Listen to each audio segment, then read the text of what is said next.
मित्रों, आज आप सभी को विज्ञान और आध्यात्म के विषय में बात करते हैं। विज्ञान क्या है, आध्यात्म क्या है, इससे हमें क्या क्या लाभ मिलते हैं। विज्ञान ने हमें क्या दिया और आध्यात्म ने हमें क्या दिया। तो आज के इस विषय पर विज्ञान का पहले सूत्र से हम बात करते हैं। विज्ञान एक भौतिक वस्तु व पदार्थों की खोज करना है जो काफ़ी हद तक आगे बढ़ चुकी है। आज हम सब को विज्ञान ने बहुत कुछ दिया है। हर उस समस्या का समाधान भी किया है जो मनुष्य के जीवन काल में जो घटना घटती है, उन सब का समाधान विज्ञान के द्वारा ही की गई खोज उपस्थिति के कारण समस्या का समाधान होता है। जैसे कि शरीर में रोगाधिक हो जाना, उसका उपचार खोजबीन विज्ञान के द्वारा होना, ये सब मनुष्य शरीर के रोगों का इलाज विज्ञान के द्वारा मिल पा रहा है। पूरे विश्व में है विज्ञान ही हमें सभी साधनों का आविष्कार किया, जिसे आज हम तुम लोग कहीं आ जा सकते हैं। विज्ञान ने हमें गाड़ी, वाहन, रेल, हवाई जहाज, प्लेन, मोटरसाइकिल, साइकिल, इन सब की खोज करके विज्ञान ने हमें दिया, जो हमें सुविधा है। आने जाने में हमें तकलीफ नहीं होती इससे। इतना बहुत कुछ हमारे लिए विज्ञान ने किया, इसके लिए वो बहुत बहुत धन्यवाद है। विज्ञान ने हमें आज के ज़माने में बच्चों का जन्म होता है, एक माँ जन्म देती है तो उस पर बहुत गहरी पीड़ा उत्पन्न होती है।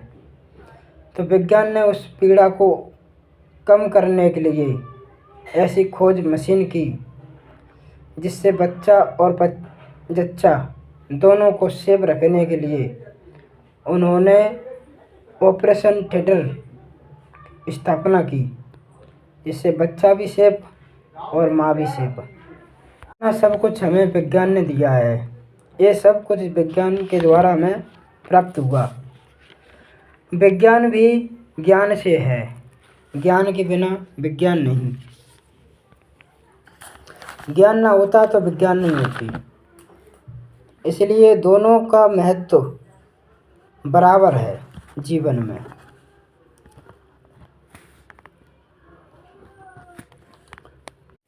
विज्ञान भौतिक पदार्थों को खोज करती है।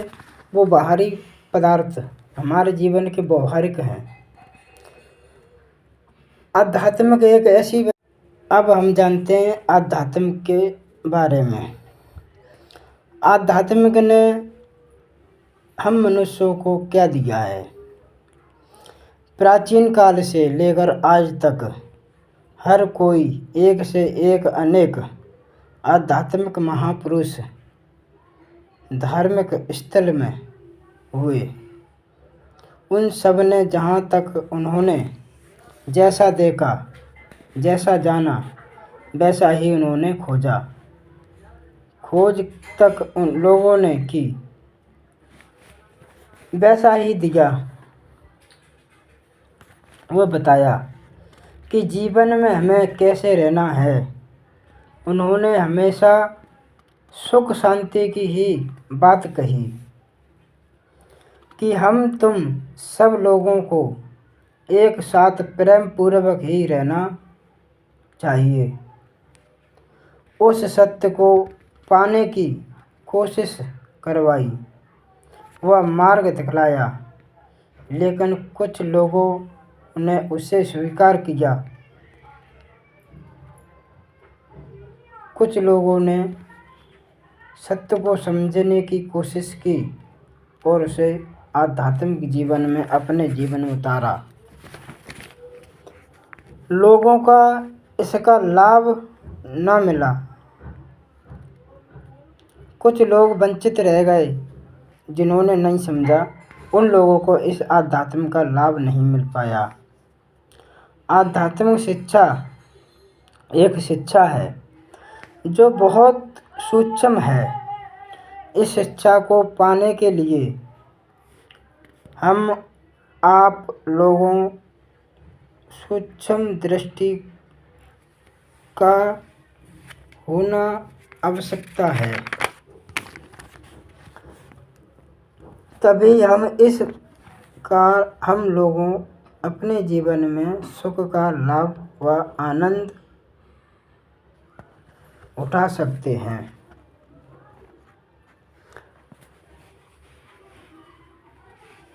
विज्ञान जो आध्यात्मिक है वो स्वयं के लिए है, स्वयं को जानना। आध्यात्मिक क्या? अपने आप को जानना, शरीर को जानना। आध्यात्मिक ज्ञान की जानकारी देता है, स्वयं की पहचान कराता है कि मैं कौन हूँ। और विज्ञान भी आध्यात्मिक से ही है, वह अलग नहीं। आध्यात्मिक आत्म कल्याण की बात करता है और सुख शांति की संदेश देता है। और विज्ञान भौतिकवाद है, वह बाहरी व्यवहारिक कार्य है। ये इस शरीर के साधन व शरीर को सुरक्षित देते हैं, सुरक्षा देते हैं। आध्यात्मिक ज्ञान जिसे हो जाए तो वह स्वयं भी सुखी है और इसी शरीर को स्वस्थ रखने का प्रयास करता रहता है। आध्यात्मिक ज्ञान शरीर को जानना है और विज्ञान शरीर के उपयोग में लाना है। जो विज्ञान ने हमें जो सामान दिया, जो वस्तु दी, जो पदार्थ दिए, वो बाहरी है, वो हमारे मस्तिष्क पे ज़्यादा अट्रैक्ट नहीं करते। लेकिन जो आध्यात्मिक है वो हमारे माइंड पर अट्रैक्ट करता है, हमारे मस्तिष्क में आता है। वो सूक्ष्म विषय हम उसे कैच करते हैं और उसी सूक्ष्म विषय से जब हमें बोध और ज्ञान होता है तो हम खोज करते हैं। जिसकी खोज करते हैं वही हमारे लिए विज्ञान बन के तैयार हो जाता है। विज्ञान पदार्थों से है और पदार्थ से ये शरीर बना हुआ है और ये शरीर को बनाने वाला चैतन्य जीव है।